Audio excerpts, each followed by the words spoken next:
So friends ನೋಡಿ, documents ಏನು ಬೇಕು 2025ನೇ ಸಾಲಿನ GNM ಅರ್ಜಿ ಸಲ್ಲಿಸಲು ಬೇಕಾಗುವ ಡಾಕ್ಯುಮೆಂಟ್ಸ್ಗಳು. ಸೊ ನೆನಪಿಟ್ಟುಕೊಳ್ಳಿ, ನೀವು ಎಲ್ಲ ರೆಡಿ ಮಾಡ್ಕೋಬೇಕಾಗತ್ತಾ. ಆಮೇಲೆ ಯಾಕಂದರೆ ಇದು ಬರೀ ನಿಮಗೆ 7 ದಿನಗಳನ್ನು ಮಾತ್ರ ಕೊಟ್ಟಿದ್ದಾರೆ ಇಲ್ಲಿ. ನಾಳೆಯಿಂದ ಸ್ಟಾರ್ಟ್ ಆಗಿ 26ಕ್ಕೆ ಕ್ಲೋಸ್ ಆಗುತ್ತೆ, ಅಂದರೆ 6 ದಿನ ಲೆಕ್ಕ ರೀ. 7 ದಿನನೂ ಅಲ್ಲ, 6 ದಿನ ಲೆಕ್ಕ. ಸೊ ಏನು ಡಾಕ್ಯುಮೆಂಟ್, ಒಂದೇದು passport size photo, colour passport size photo ಬೇಕು. ಎರಡನೇದು ಒಂದು ಬಿಳಿಯ ಹಾಳೆಯಲ್ಲಿ ನಿಮ್ಮ ಸಿಗ್ನೇಚರ್ ಇರಬೇಕು. ಬಿಳಿ ಹಾಳೆ, ಯಾಕಂದ್ರೆ ನೀವು ಅಪ್ಲೋಡ್ ಮಾಡಬೇಕಾಗತ್ತಾ, ಫೋಟೋ ಮತ್ತು ಸಿಗ್ನೇಚರ್ ಅಪ್ಲೋಡ್ ಮಾಡಬೇಕಾಗತ್ತಾ. ಮೂರನೇದು SSLC ಒರಿಜಿನಲ್ ಮಾರ್ಕ್ಸ್ ಕಾರ್ಡ್ ಬೇಕು. ನೋಡಿ, ಎಲ್ಲನೂ ಒರಿಜಿನಲ್ ಬೇಕೇ ಬೇಕು.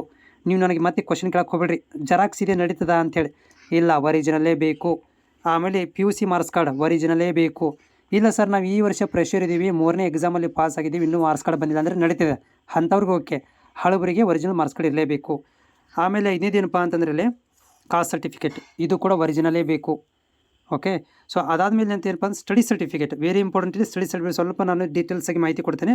ಸ್ಟಡಿ ಸರ್ಟಿಫಿಕೇಟಿಗೆ ಮಿನಿಮಮ್ 7 ವರ್ಷ, ಅಂದರೆ 1 to 7th ತನಕ ನಡೀತಿದೆ, ಅಥವಾ ಒಟ್ಟು 7 ವರ್ಷ ಇರಬೇಕು. ಅಂದರೆ 1 to 10 ತನಕ ನೀವು 7 ವರ್ಷ, ಇದರಲ್ಲಿ ಯಾವುದಾದ್ರೂ 10th ನಡೀತೈತೆ, 1 to 10 ತನಕ ನಡೀತಿದೆ. ಒಟ್ಟು ಮಿನಿಮಮ್ 7 ವರ್ಷ ಸ್ಟಡಿ ಸರ್ಟಿಫಿಕೇಟ್ ಇರಬೇಕು. ಇಲ್ಲ ಸರ್, ನಂದು 1 to 10 ತನಕ ಕೊಟ್ಟಿದ್ದಾರೆ, ಏನು ಮಾಡಲಿ, ನಡೀತಿದೆ. 1 to 10 ತನಕ ಇದ್ರೂ ನಡೀತಿದೆ, 1 to 7 ತನಕ ಇದ್ರೂ ನಡೀತಿದೆ. ಓಕೆ, 1 to 7 ತನಕ ಇದ್ರೂ ನಡೀತಿದೆ, 1 to 9 ತನಕ ಇದ್ರೂ ನಡೀತಿದೆ, 1 to 10 ತನಕ ಇದ್ರೂ ನಡೀತಿದೆ. ಯಾವುದು ಪ್ರಾಬ್ಲಮ್ ಇಲ್ಲ.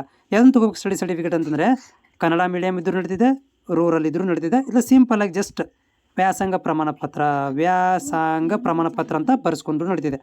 ಇದರಲ್ಲಿ ಏನಿರಬೇಕು ಇಂಪಾರ್ಟೆಂಟ್ ಅಂದರೆ, ಇಲ್ಲಿ ಕ್ಷೇತ್ರ ಶಿಕ್ಷಣ ಅಧಿಕಾರಿಗಳ ಸಹಿ ಇರಲೇಬೇಕು. ಅಂದರೆ BEO ಸಹಿ ಇರಬೇಕು.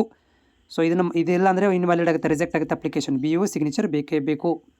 ಓಕೆ. ಆಮೇಲೆ ನೆಕ್ಸ್ಟ್ ಏನಪ್ಪ ಅಂದರೆ, ನಿಮ್ಮದು ನೀವೇನಾದರೂ ಹೈದರಾಬಾದ್ ಕರ್ನಾಟಕದವರು ಆಗಿದ್ದರೆ HK ಸರ್ಟಿಫಿಕೇಟ್ ಇರಬೇಕು. ಫಿಸಿಕಲ್ ಹ್ಯಾಂಡಿಕ್ಯಾಪ್ಟ್ ಆಗಿದ್ದರೆ PH ಸರ್ಟಿಫಿಕೇಟ್ ಇರಬೇಕು. ಅದಾದ ನಂತರ Aadhaar card. Okay, Aadhaar card ಇರಬೇಕು. ಸೊ ಇವೆಲ್ಲ ಡಾಕ್ಯುಮೆಂಟ್ಗಳು ನಿಮ್ಮಲ್ಲಿ ಇರಲೇಬೇಕು. ನಾಳೆಗೆ ಅಪ್ಲಿಕೇಶನ್ ಹಾಕಬೇಕಾದ್ರೆ ಇದರಲ್ಲಿ ಯಾವ್ದಾದ್ರು ಮಿಸ್ ಆದರೂ ಕೂಡ ನಿಮಗೆ ಅಪ್ಲಿಕೇಶನ್ ಹಾಕಲಿಕ್ಕೆ ಬರೋದಿಲ್ಲ. ಅದ್ರ ಜೊತೆಗೆ ಇನ್ನೊಂದು ಇಂಪಾರ್ಟೆಂಟ್ ಥಿಂಗ್ಸ್ ಏನಂತಂದರೆ, ನಿಮ್ಮಗಳಿಗೆ ಒಂದು ಫೋನ್ ನಂಬರ್ ಬೇಕು ರೀ. ಓಕೆ. ಸೊ ನಿಮ್ಮ ಫೋನ್ ನಂಬರ್ ಬೇಕು, ವಾಲಿಡ್. ಯಾಕಂದರೆ ಆಪ್ಷನ್ ಎಂಟ್ರಿ ಮಾಡಬೇಕಾದ್ರೆ OTP ಬರುತ್ತೆ. ಫೋನ್ ನಂಬರ್ ನಿಮ್ಮದೇ ಹಾಕಿ, ನೆಟ್ ಸೆಂಟರ್ದು ಕೊಡೋಕೆ ಹೋಗ್ಬೇಡ್ರಿ, ನಿಮ್ಮದೇ ಫೋನ್ ನಂಬರ್ ತೊಗೊಳ್ರಿ. ಅದಾದ ನಂತರ ಇನ್ನೊಂದು ಏನಪ್ಪ ಅಂದರೆ email ID. Okay. So email ID ಕೂಡ ಇರಬೇಕು, ನಿಮ್ಮದೇ ಇರಬೇಕು. ನೆಟ್ ಸೆಂಟರ್ದವ್ರದ್ದು ತೊಗೊಳಕ್ಕೆ ಹೋಗಬೇಡಿ. ಓಕೆ. ಇದೆಲ್ಲ ಹೋಪ್ ನಿಮ್ಗೆ ಅರ್ಥ ಆಗಿದೆ ಅಂತ ಅಂದ್ಕೊಂಡಿದ್ದೀನಿ. ಮತ್ತೇನೋ ಡೌಟ್ ಇದ್ದರೆ ಕಾಮೆಂಟ್ಸ್ ಮುಖಾಂತರ ತಿಳಿಸಿ.